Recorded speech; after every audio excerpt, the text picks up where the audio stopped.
नमस्कार दोस्तों, मैं मुरली मनोहर, आपका अपना real estate consultant greater Noida, जो कि हमारी चैनल आप देख रहे हो रेसिडेंशियल कॉमर्शियल ग्रेटर नोएडा के माध्यम से, और आपका बहुत बहुत मैं स्वागत करता हूं।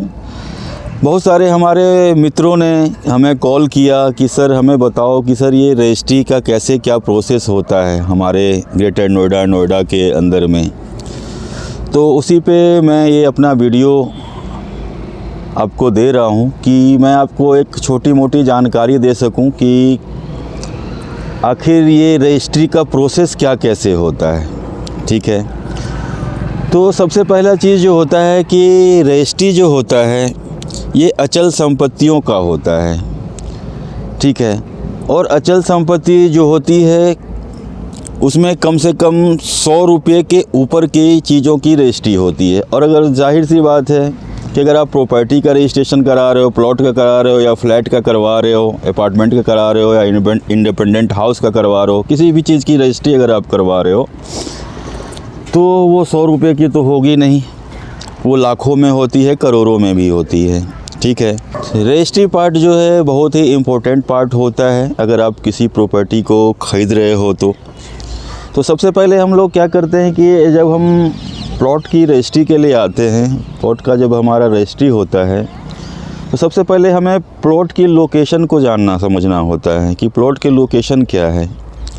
तो प्लॉट की लोकेशन के लिए हम सबसे पहले क्या करते हैं कि उसके खसरा नंबर से, उसके खाता नंबर से उसे हम चेक करते हैं।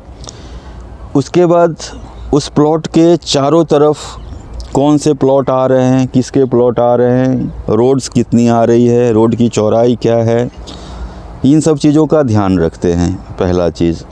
ठीक है, तो हमें प्लॉट का या अपने ज़मीन का एग्जैक्ट लोकेशन पता चल जाता है कि हाँ जी हमारा ये प्लॉट नंबर इतना है और हमारे चारों तरफ ये प्लॉट्स हैं। ठीक है, अब हम आते हैं रजिस्ट्री के पार्ट में।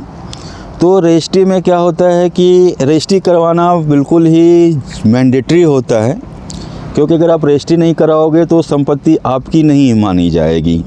तो संपत्ति की रजिस्ट्री कराना बहुत ही ज़रूरी है। और दूसरा चीज़ है कि अगर आपकी रजिस्ट्री नहीं होती है तो वो लीगल नहीं माना जाता है। तो अगर आप प्लॉट ले करके भी, ज़मीन ले करके भी, वो चीज़ आपकी नहीं होती है। और ये एक दंडनीय अपराध है सरकार की तरफ से कि अगर आपको ज़मीन ले रहे हो तो रजिस्ट्री ज़रूर से ज़रूर करवाएं, और म्यूटेशन भी साथ में कराएं, जिसको दाखिल खारिज भी बोलते हैं। ठीक है, रजिस्ट्री के लिए जब हम जाते हैं कहीं पे, ठीक है, तो रजिस्ट्री जो होती है लोकल रजिस्ट्रार का जो ऑफिस होता है उस लोकेशन का, उस एरिया का, वहाँ पे रजिस्ट्री ऑफिस होता है। वहीं पे तहसील के अंदर में हमारी ये रजिस्ट्री होती है।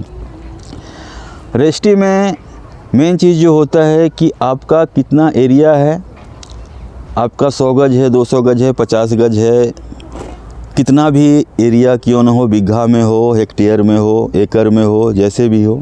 ठीक है, तो उसमें एक होता है स्टैंप ड्यूटी और दूसरी होती है रजिस्ट्रेशन चार्ज। ठीक है, स्टैंप ड्यूटी जो होता है डिपेंड करता है कि उस एरिया का सर्किल रेट क्या है।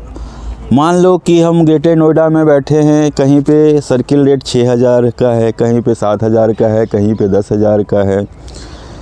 तो आप जो प्लॉट ले रहे हो तो सर्किल रेट के ही अकॉर्डिंग आपको जो है स्टैंप ड्यूटी वहाँ पे देनी पड़ती है।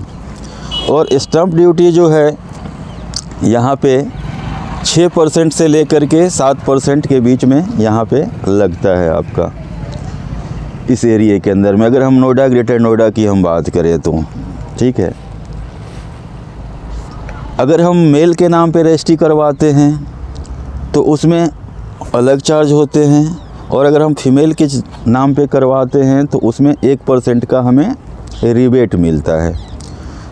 अगर आप जो है एक महिला और एक पुरुष 2 लोग हैं, जैसे फैमिली के हस्बैंड वाइफ हैं, वो अपने नाम पे करवाना चाहते हैं तो उसमें भी कुछ रिबेट मिलता है। अगर 2 पुरुष एक साथ में करवा रहे हैं किसी रजिस्ट्री को तो उसमें बराबर ही लगता है।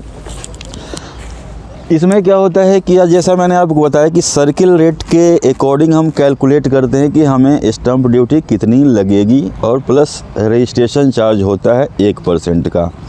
तो अगर 7% की बात हो रही है तो 6% आपका स्टैंप ड्यूटी हो जाएगा और 1% जो है आपका रजिस्ट्री चार्ज हो जाएगी। बाकी लॉयर के कुछ फ़ीस होते हैं छोटे मोटे, ठीक है।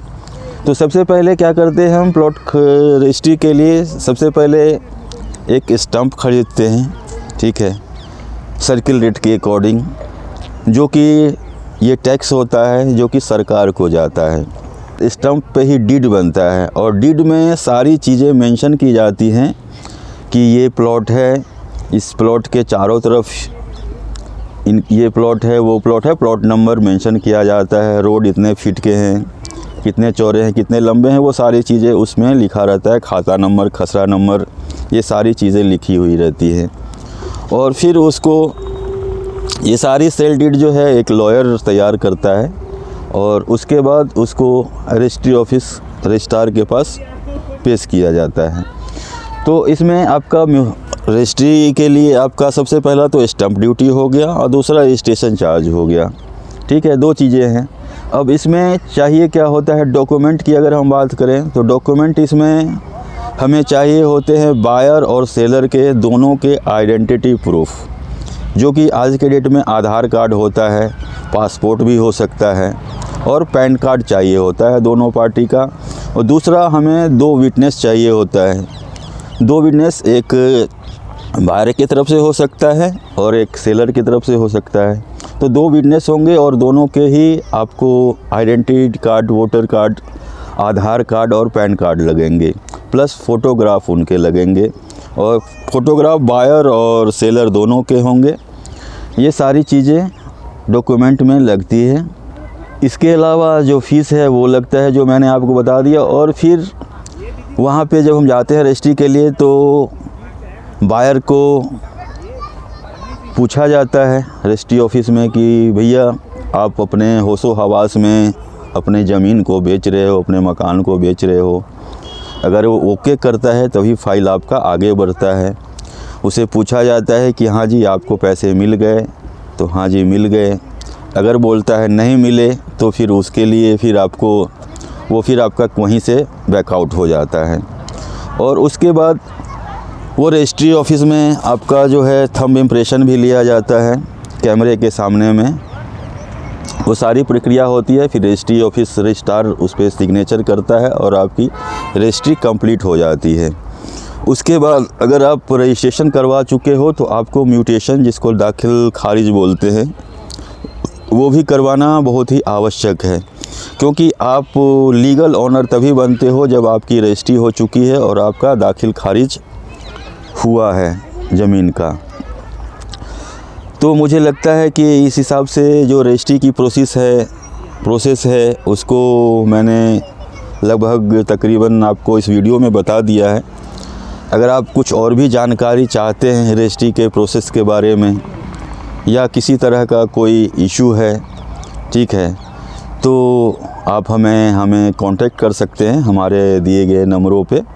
और जहाँ तक आपको पता ही है कि हम रियल एस्टेट कंसल्टेंट हैं, बिल्डर हैं, तो आप हमें अगर प्लॉट ख़रीदना चाहते हो, मकान ख़रीदना चाहते हो, कुछ भी ख़रीदना चाहते हो, प्रॉपर्टी किसी भी तरह की, तो आप हमें कॉल कर सकते हैं हमारे दिए हुए नंबर पे।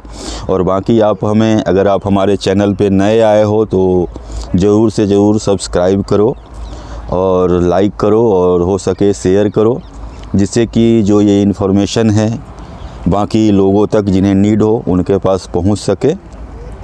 आप लोगों का बहुत बहुत धन्यवाद।